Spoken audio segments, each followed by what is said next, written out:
So a few months ago, you saw us drag this Winnebago out of Atlantic City, New Jersey.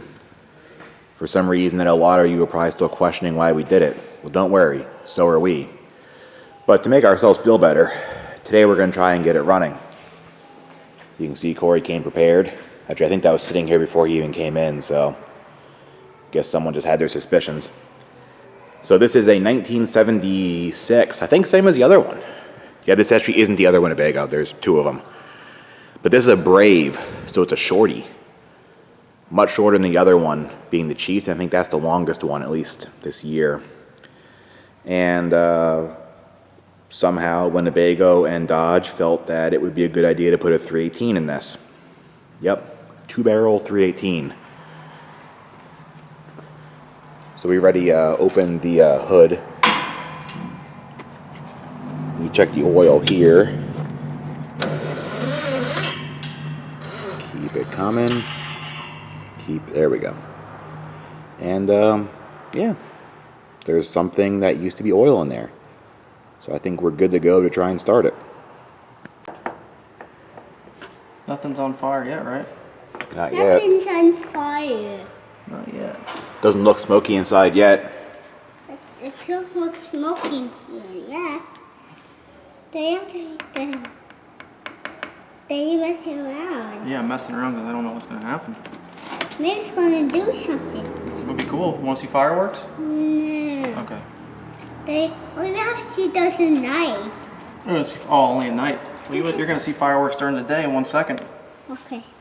Oh, Okay. everything's ready. Okay, everything's ready. Actually, because it didn't spark, that probably just means nothing's going to work. Yeah, correct. Well, Like this was already sitting here before we even came in. Tell Corey has a lot of faith in this. God. Oh, holy shit. It works. I can't believe that actually works. Anyway.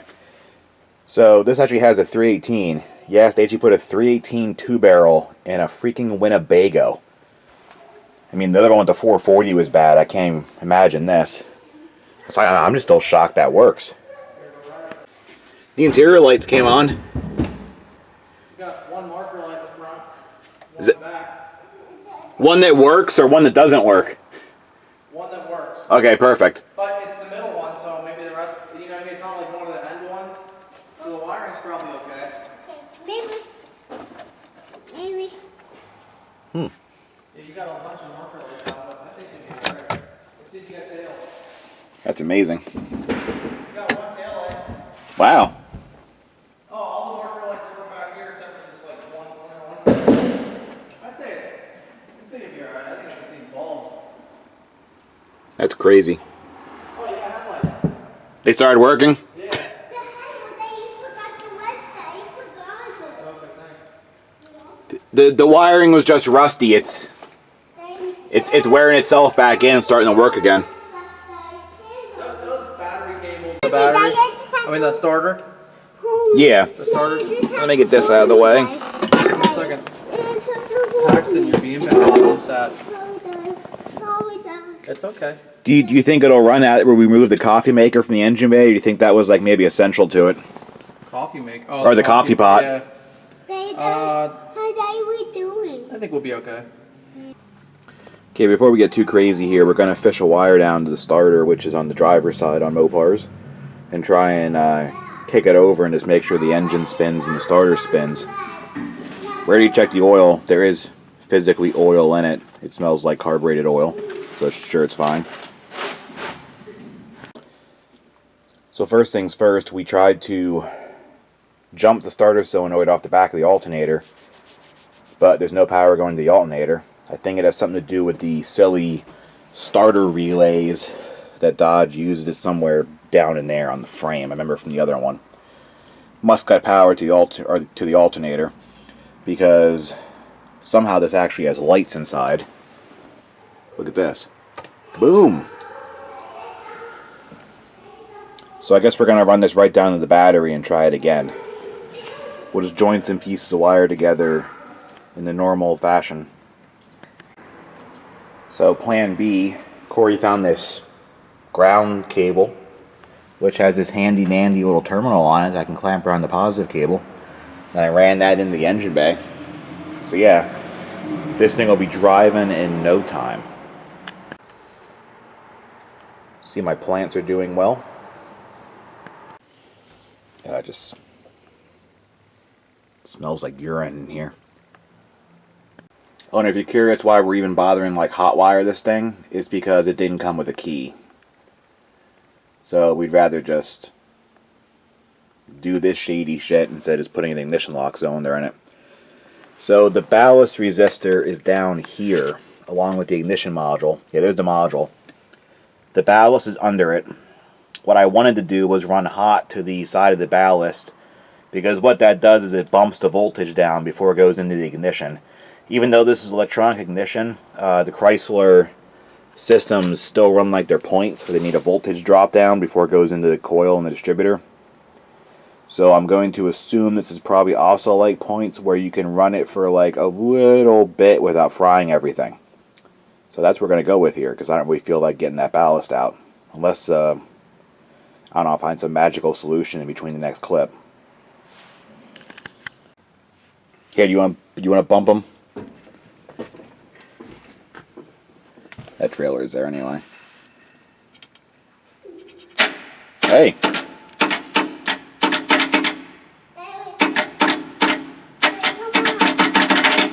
What's that mean?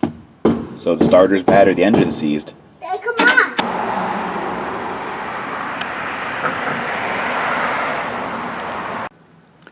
It's the next day. I went to AutoZone yesterday and got a starter. I'm sponsored by Duralast. Yeah, no, I'm not. And just opened it, and sure enough, they gave me a mini starter. And I know you can bolt like the 90s and whatever starters and place the old monsters. But the funny thing is, it's the old part number, and I only paid like $45 for it. So I think I might have made out. So gonna pull the giant direct drive one off and put this one on, see if it starts then. You dropped something. Yep, that's an old piece of shit. There's a size difference, so it's nice getting a mini starter for the price of the big bitch. Should be easier to put in. Hopefully the cables reach. But it looks like it'll probably be about the same difference in the end. Yeah. Well, like I said, worst case, we can cheat. And Put it on there. In reality, we aren't even using the trigger wire, really. If we had to put that cable on it, yeah. The trigger's a loop. And there's another one that's stripped that must send 12 volts while cranking to the ballast or whatever, or to bypass. Yeah, that's to bypass that the one points. doesn't have an end on it. When we'll try and dig one up, or are you just going to jam the wire in like they did? Just jam the wire in. Alright. It's worked. Okay, we're back to where we were this time yesterday, trying to see if it cranks. See what happens. Here, try it quick. Same shit. Now I don't even do shit. Okay, so we gave up on the factory wiring and I just went and bought 2 battery cables. Just ran it right down here from the interior into the engine. So it's grounded right to the engine and the positive goes right to the starter. So now we're going to try this again. Okay, try it again. Well, there we go.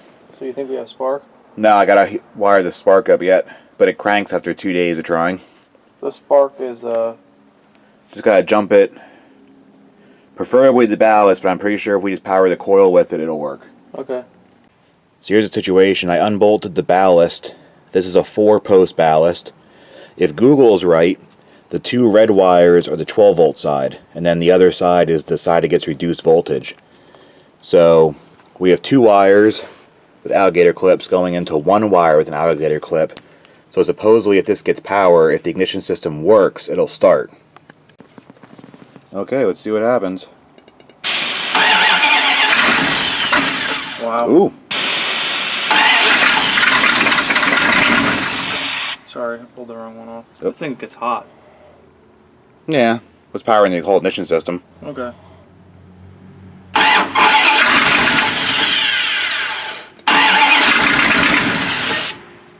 Is it Knockmaster?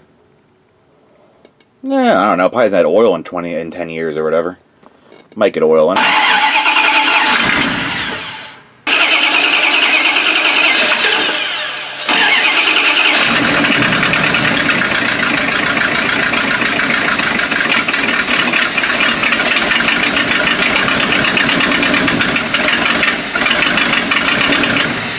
Sounds fucking terrible. Well, the driver's side muffler is blown apart. Yeah, I know. It looks like someone put like a small bomb in it or something. You tried some more. It's probably better to have starting fluid, wouldn't you think? Yeah, I don't think this green stuff's really flammable.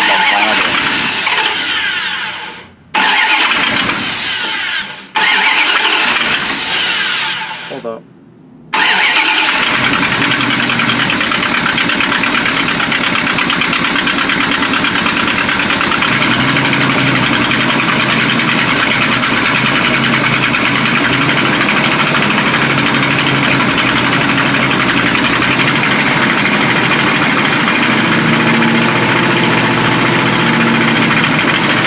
That's why it's great for the rain.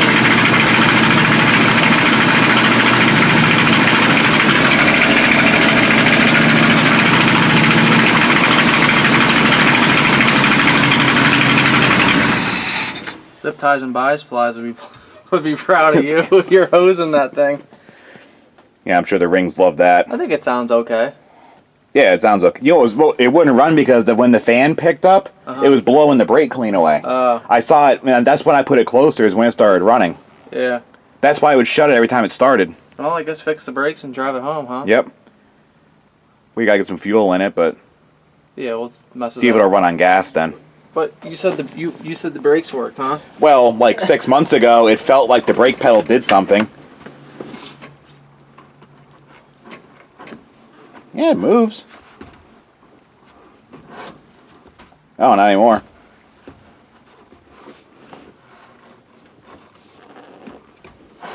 Yeah, that's fine. That's just the parking brake. So it's day 4 now. Day 3 was yesterday, and I didn't film anything because it was hot out. So we were cranky and had no motivation to do anything. But in between yesterday and today, I did put a new lock cylinder in it because the key was missing when Corey bought it. So now we have a key, so it feels less like we're working on a stolen vehicle.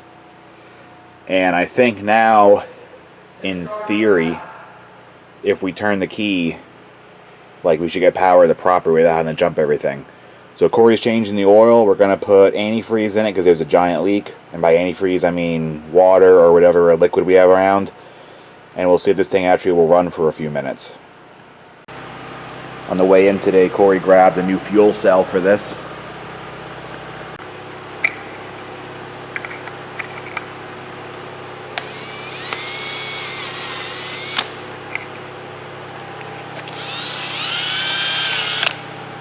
A little bigger.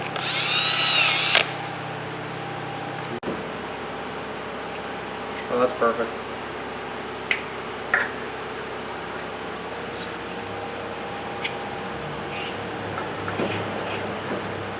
Good guess, like 5 gallons. That should get us the end of the block. Yeah. I mean, you can almost strap it in. Oh, I think we can. I think we can. When you get pulled over with your Vermont tag. Oh! I knew that was coming. Did one of the random sheet metal screws get you? No, I'm good. Well, we talked about that. I'm like, that'll fall out.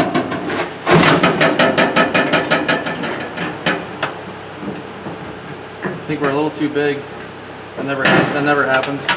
Oh. Oh, no. Oh. Look at that.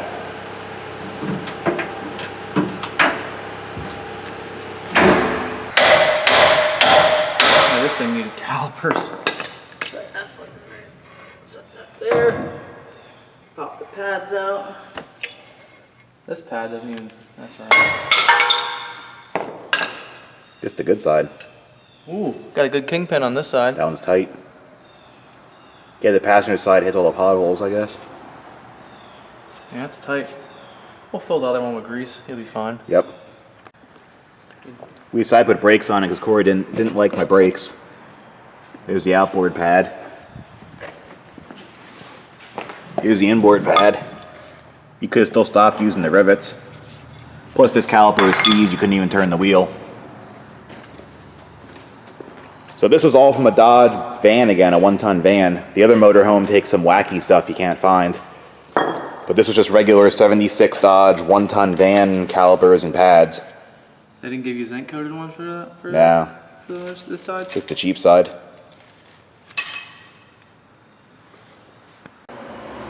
Couldn't get it to suck fuel last weekend, so trying a new fuel pump. Here's the old one. I don't know if that one's bad, but maybe the filter was dick. Nah, it wasn't that bad, but new filter too. Is I think these run off the front of the timing gear. Almost like There's the an cam. eccentric. Oh, okay. I mean, it's definitely an eccentric there, but... Yeah, I think it bolts on the yeah, front. you're right, because the timing, it's in front of the timing chain. Yeah, I think that's how it is on these. Yeah. I mean, unless the diaphragm shitting this and sitting. Someone changed it, like, it's much newer than the rest of the truck. Yeah. Plus you can tell the RTV on it. Well, when we were messing with it, like, I felt like a little bit a pull, but... This one I can hear. I already cycled this one. Yeah, it's probably just junk.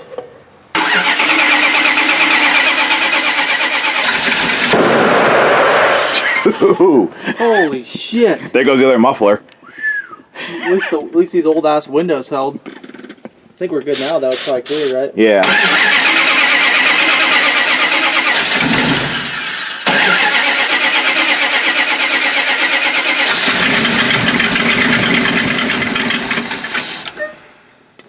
It's getting there. There it goes.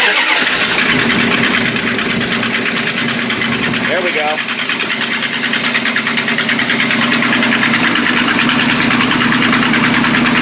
It's actually running on gas now.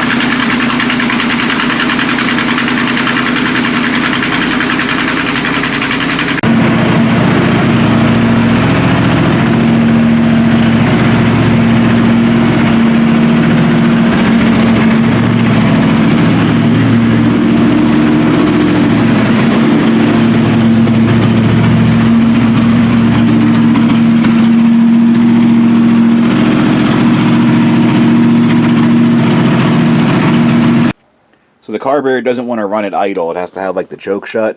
So something's clogged up. I'm going to try the cheap solution here. I'm going to pull the mixture screws out and try blasting some carburetor cleaner in there and see if I can get it to idle. It seems like only the idle circuit's clogged. When you rev it, it doesn't stall. It seems fine. So I don't know, give it an attempt at this. Hopefully they're up there somewhere. This carb's nice. They're like almost on the sides. There we go. It was going through something. So how many turns does that have to go in then? I'll probably go back it out 2 turns. Then by the time Will you go until it stops? Yeah. Okay. Probably by the time we're all done, each one will be out 6 turns till it finally idles. Yeah.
Watch the gas can.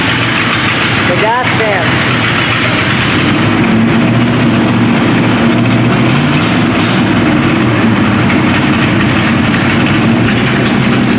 That's good.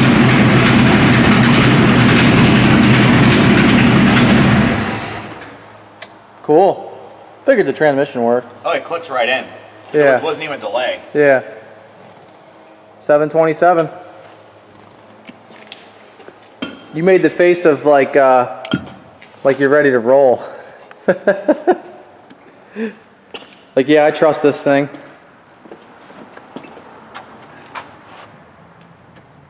Huh. Yeah, no leaks. Well, it's like a week later, and I'm about to attempt to drive this thing from Corey's storage here to my shop. It's about 30 miles. It won't idle. I'd say the brakes are like a C plus to a C minus, depending on which pump I feel. And it leaks coolant rapidly, so we'll see how this goes.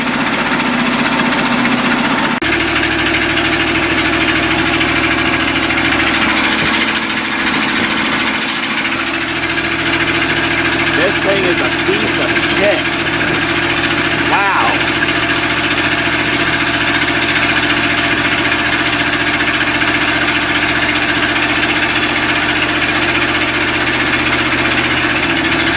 Oh, there's third.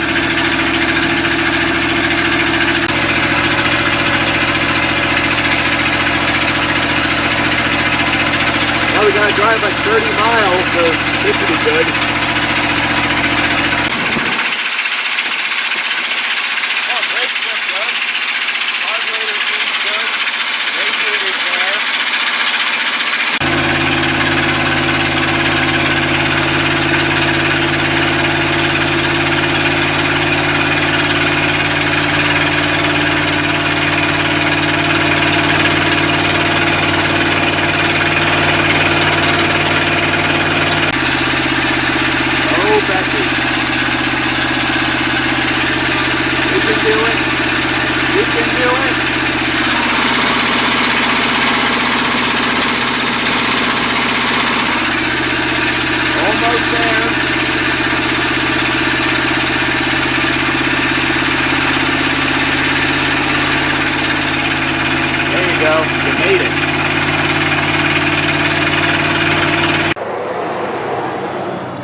It went in the motor.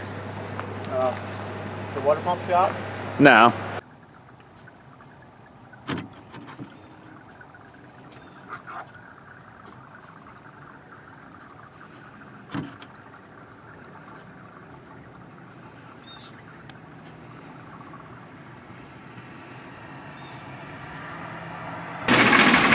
Well, put like 3 gallons of water in it. We're good to go again.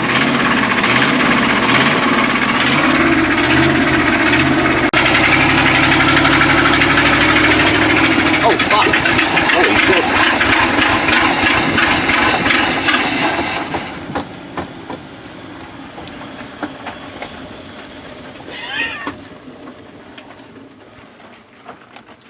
That didn't last long.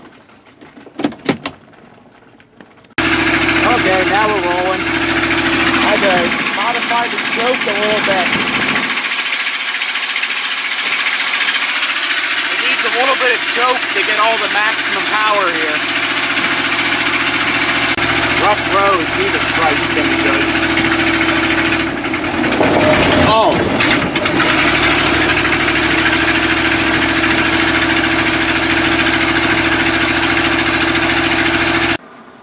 Well, this is starting to look familiar.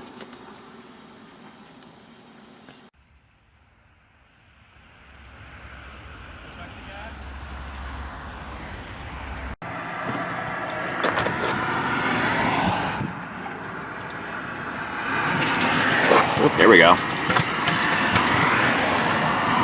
Got some coolant in the engine again.